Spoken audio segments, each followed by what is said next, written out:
Gold, trusted gold buyers. మీరు తాకట్టు పెట్టిన బంగారాన్ని విడిపించి ఈ రోజు ఉన్న మార్కెట్ ధరకు కొనబడను.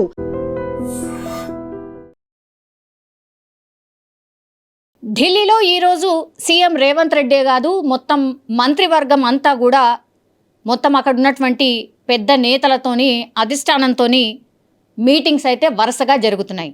ఖర్గేతోని, అట్లాగే రాహుల్ గాంధీతోని, కేసీ వేణుగోపాల్తోని, వీళ్ళందరితోని మీటింగ్ జరుగుతుంది. ఏంది అని అంటే 2 ఏళ్ల పరిపాలన మొత్తంగా అయిపోయింది కదా. సో 2 ఏళ్ల పరిపాలన ఎట్లా సాగింది ఏంటి అనేటువంటిది దాని మీదనే డిస్కషన్ ఉంది. అట్లాగే ప్రజెంటేషన్ కూడా పూర్తి స్థాయిలో ఇవ్వబోతున్నారు నేతలు అనేది బయటకి చెప్తున్నట్టుగానైతే చెప్తున్నారు. కానీ అసలు కథ వేరే ఉన్నది. ఇక్కడ నాకు మంత్రి పదవి కావాలా లేకపోతే నేనే సీఎం అవుతా అని ఒకరు మాట్లాడుతున్నారు. అసలు సీఎం ఎవరు, అంగుట చాపోళ్ళు కూడా సీఎం అవుతుండ్రు అని ఇంకొకళ్ళు అంటారు. లేకపోతే జీవన్ రెడ్డి సాబ్ వచ్చి, జీవన్ రెడ్డి సాబ్దే ఎక్కువ డిస్కషన్ నడుస్తుంది. ఎందుకంటే ఎవరైతే కోర్ కాంగ్రెస్ కార్యకర్తలాగా ఉండేనో వాళ్ళందరినీ పట్టించుకోకుండా మొత్తం పక్కకు నెట్టేసి అసలు ఎవరెవరినో సంబంధం లేని వాళ్ళని, లేకపోతే అలా మాట నెగ్గనీయకుండా కంప్లీట్గా బుల్డోజ్ చేస్తూ పోతున్నారు అనేది మెయిన్ ఎజెండాగా, మెయిన్ డిస్కషన్గా ఈ 2 పాయింట్లే ఉన్నట్టుగా మనకున్నటువంటి సోర్స్. ఒకటి, మంత్రులు అయిన వాళ్ళు కూడా ఇష్టం వచ్చినట్టు మాట్లాడుతున్నారు అనేది ఒకటి. మంత్రి కానోళ్ళు ఏకంగా నేనే సీఎం అయితే నెక్స్ట్ అని వార్నింగ్ ఇస్తుండ్రు. అసలు కంట్రోల్ లేదు పార్టీలో, కంప్లీట్లీ ఎవరు ఇష్టం వచ్చినట్టు వాళ్ళు మాట్లాడుతున్నారు అనేది ఇంకో వర్షన్. సో ఇవి 2 ఇంపార్టెంట్. ఆ తర్వాత జీవన్ రెడ్డి విషయానికి వచ్చేసరికి, జీవన్ రెడ్డి మొన్న మున్సిపల్ ఎన్నికల్లో ఎంత ఇబ్బంది పడి, జగిత్యాలలో కాంగ్రెస్ తరఫున ఎవరైతే బీఫామ్లు పొందినరో వార్డు సభ్యులుగా వాళ్ళందరూ గెలిచిండ్రు. ఆయనకు యాక్చువల్లీ ముందేమో 20 కేటాయిస్తామన్నారు. అక్కడ 50 వార్డులు ఉంటే 20 కేటాయిస్తామన్నారు. ఆ తర్వాత కట్ చేసి 15 కేటాయిస్తాం నీ ఇష్టం అనే మాట మాట్లాడుకొచ్చారు. సో అడుగడుగున ఇబ్బంది పడ్డాడు.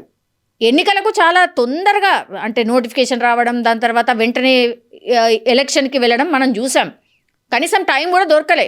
అయినా సరే ఆ టైంలో జీవన్ రెడ్డి ఏం చేసిండు, ఇప్పుడు 15 మందికి ఇస్తామన్నారు. ఆ 15 మందిని కాంగ్రెస్ పార్టీ తరఫున ఇచ్చి వాళ్ళని ఆల్మోస్ట్ 9 మంది గెలిచిండ్రు. ఇక ఎవరికైతే రాలేదు, ఆశావాహులు ఎవరైతే ఉండనో, కాంగ్రెస్ పార్టీ జెండా మోసిన వాళ్ళు ఎవరైతే ఉండనో జగిత్యాల్లో, వాళ్ళందరికీ ఈయన స్వయంగా వాళ్ళ కోసం తిరుగుతూ ఒక గుర్తు కేటాయించుకొని ఇంటింటికి తిరిగి దగ్గర ఒక 9 మందిని గెలిపించుకున్నాడు. సో ఇప్పుడు ఏమైపోయింది, ఇప్పుడు జీవన్ రెడ్డి అసలు గెలిపించుకుంటాడో లేదో, అసలు జీవన్ రెడ్డి పని అయిపోయింది, ఇక మళ్ళా ఏదో పదవి ఆశిస్తూ ఇవన్నీ చేస్తున్నాడు అనేది ఒక పెద్ద వర్షన్ నడిచినుండే. కానీ ఇప్పుడు ఏమైంది, మరి అదృష్టం అనుకోవాలనో లేకపోతే నిజంగానే నిఖార్సైన కాంగ్రెస్ కార్యకర్తలు ఇట్లనే ఉంటారేమో, ప్రజలు కూడా గుర్తిస్తారేమో అనుకోవాలా కావచ్చు. మేబీ చాలామంది ఇదే మాట్లాడుతున్నారు. అంత పెద్ద ఆయన్ని, ఎప్పటి నుంచో రాజకీయాల్లో ఉన్నటువంటి వ్యక్తిని, యాక్టివ్గా ఉన్నటువంటి వ్యక్తిని ఎటు కాకుండా చేద్దాం, తొక్కేద్దామని ప్రయత్నం చేసినా సరే ఆయన నిలబడ్డాడు, ఆయన గెలిపించుకున్నాడు. ఇప్పుడు జీవన్ రెడ్డి సాబ్ వాల్యూ తెలిసింది అనేది చాలామంది మాట్లాడుతున్నటువంటి మాట. ఇప్పుడు ఏమైపోయింది, అధిష్టానం దాని గురించి అడుగుతుంది. ఇప్పుడు అందరు నేతలు ఆడనే ఉన్నారు కదా, రండి సాబ్ అని బుజ్జగింపులు స్టార్ట్ అయినాయట. రండి, ఢిల్లీకి రండి, మాతో మాట్లాడండి, మీ మనసులో ఏముంది చెప్పండి అని. కానీ జీవన్ రెడ్డి సాబ్ వర్షన్ ఏముంది, ఇప్పుడు సపోజ్ జీవన్ రెడ్డి సాబ్ ఎవరైతే ఈ ఇండిపెండెంట్ల క్యాండిడేట్లు ఎవరైతే ఉన్నారో వాళ్ళందరూ గెలవకపోయి ఉంటే మరి అధిష్టానం మాట్లాడేటోళ్ళ అంటే గెలిస్తేనే మాట, లేకపోతే అసలు సంబంధం లేదా, ఇట్లనే అడుగుతున్నారు మరి. సో జీవన్ రెడ్డి గారు ఇప్పుడు అధిష్టానం పిలిచినా పోవట్లేదు. ఎందుకంటే ఆయన ఫైట్ ఏంది, నిఖార్స్ అయిన కాంగ్రెస్ కార్యకర్తలకి గుర్తించట్లేదు, తొక్కేస్తున్నారు, అణిచివేస్తున్నారు, పదవులు ఇవ్వట్లేదు. నేను ఇన్నేళ్ళు రాజకీయం చేసి కూడా ఏం లాభము, అసలు నా మాటకు కూడా విలువలేదు. ఇక నా కింద నన్ను నమ్ముకున్న కార్యకర్తలకి నేను ఏం మొహం పెట్టుకొని నేను ఇది చేస్తా అది చేస్తా అని చెప్పగలుగుతాను, కాంగ్రెస్ పార్టీలో ఉన్నందుకే నాకు ఇస్తున్న వాల్యూ ఇదా అని జీవన్ రెడ్డి సాబ్ ఎందుకు మాట్లాడుతున్నారు తెలుసా. గతంలో కూడా ఒక 2-3 సార్లు ఢిల్లీకి పిలిపించిన తర్వాత మేము ఉన్నాం కదా, మేము చూసుకుంటాం, ఓకే ఓకే అన్నారట. తర్వాత ఏం జరిగింది, ఏమీ జరగలే కదా. గతంలో ఇట్లాంటిదే నడిచింది. అప్పుడు కూడా ఏం కాలే, ఇప్పుడు పోయినా కూడా ఏం కాదు అని ఆయన ఫిక్స్ అయిపోయాడు. నిన్న హైదరాబాద్ వరకు కూడా వచ్చిండు. అంటే సరే పార్టీ అధిష్టానం పిలిచింది కదా, ఆ రెస్పెక్ట్ ఉంచుకోవాలి కదా, ఇక పోదాం ఢిల్లీకి అని అనుకున్నాడు. హైదరాబాద్కి కూడా వచ్చిండ్రు జీవన్ రెడ్డి సాబ్, కానీ పోలేదు. నేను పోను అంటుండట. ఎందుకు పోవాలి? అసలు నాకు గతంలో ఏమైనా వాల్యూ ఇచ్చిండ్రా? ఢిల్లీకి పోతే కూడా ఏం జరగదు. అండ్ ఇంకో వర్షన్ ఏమి వినిపిస్తుంది, ఇప్పుడు రాజ్యసభ సీట్ ఇస్తాం అని అంటున్నారు.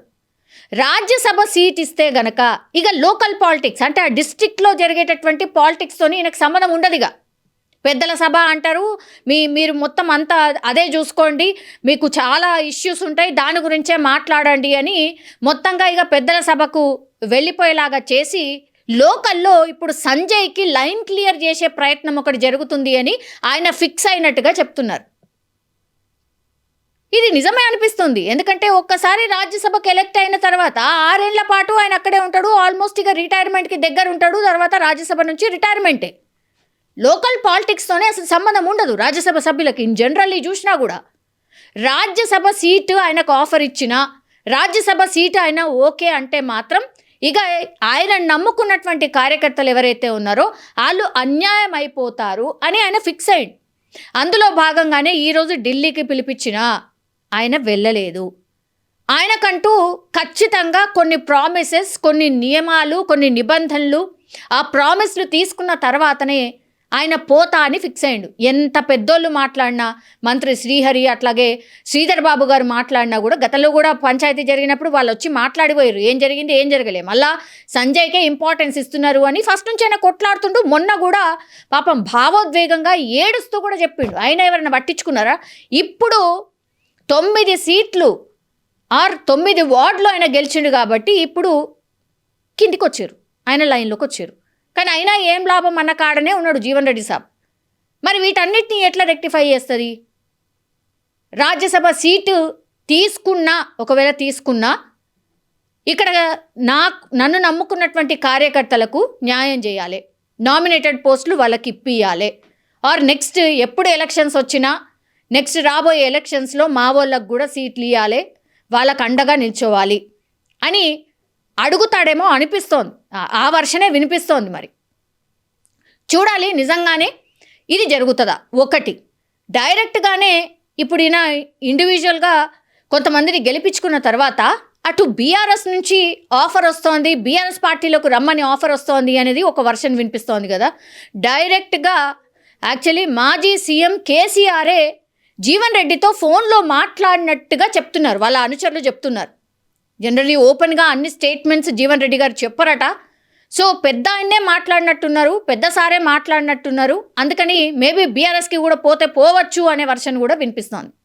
ఇంకోవైపు ఏమో ధర్మపురి అరవింద్ అయితే మీలాంటి సీనియర్స్ మా పార్టీకి అవసరం ఉంది, రండి అని జీవన్ రెడ్డి సార్ని పార్టీలోకి నేను ఆహ్వానిస్తున్నా అని డైరెక్ట్గా ఇప్పుడు అరవింద్ కూడా డైరెక్ట్గా పార్టీలోకి ఆహ్వానిస్తున్నటువంటి సిచ్యువేషన్ అయితే కనిపిస్తోంది.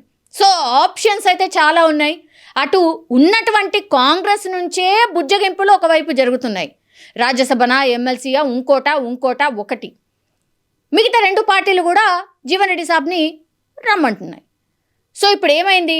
పై చేయి జీవన్ రెడ్డి గారిదైంది. ఇంకోటి నిఖార్సైన కాంగ్రెస్ కార్యకర్తలు ఇలాగే ఉంటారు అనే వర్షన్ కూడా ఇప్పుడు చాలామంది మాట్లాడుతున్నారు. పాలిటిక్స్ అన్నీ ఇంత పొల్యూట్ అయిపోయిన పరిస్థితుల్లో కూడా జీవన్ రెడ్డి లాంటి అతి సీనియర్ మోస్ట్ కాంగ్రెస్ నాయకులు అనుకోండి, కార్యకర్త అనుకోండి, ఇలాగే ఉండాలి, ఇట్లనే ఉండాలి, ఎప్పుడైనా సరే దెబ్బలు తిన్నా వాళ్ళదే పై చేయి ఉంటుంది అనే వర్షన్ కూడా చాలామంది మాట్లాడుతున్నటువంటి పరిస్థితి. మీ ఒపీనియన్ కూడా చాలా చాలా ఇంపార్టెంట్. మీరేమనుకుంటున్నారు? నిజంగానంటే జీవన్ రెడ్డి గారిని ఎప్పటి నుంచో చూస్తున్నాం, ఎవరి గురించి ఇంత కూడా చెడు భాష కానీ, ఇప్పుడు జరుగుతున్నటువంటి పాలిటిక్స్లో అసలు సంబంధం లేకుండా చాలా డీసెంట్ లాంగ్వేజ్ మాట్లాడుతూ ఉంటారు, పాయింట్ టు పాయింట్ మాట్లాడుతూ ఉంటారు, ఏం జరుగుతుందో చెప్తూ ఉంటారు. సో ఇట్లాంటి రాజకీయ నాయకులు కాంగ్రెస్కి అవసరమా, బీఆర్ఎస్కి అవసరమా, లేదంటే బీజేపీకి అవసరమా? ఒకవేళ కాంగ్రెస్ పార్టీ వదులుకుంటే ఏ పార్టీలోకి వెళ్ళాలి? జీవన్ రెడ్డి సాబ్ ఫ్యూచర్ ఏంటి? మీరు కూడా కామెంట్ రూపంలో తెలియజేయాల్సిందిగా రిక్వెస్ట్.